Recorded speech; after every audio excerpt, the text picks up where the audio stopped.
And these are beautiful places.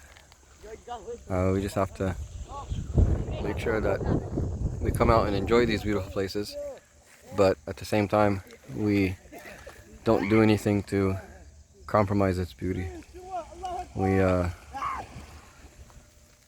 come out and we witness Allah's creation, and we enjoy what He has put on this earth of its beauty, but we honor it, we respect it, we treat it as part of our own selves, and we treat ourselves as part of it, and we respect it, we preserve it, we protect it. We serve it the way we would serve our own mother.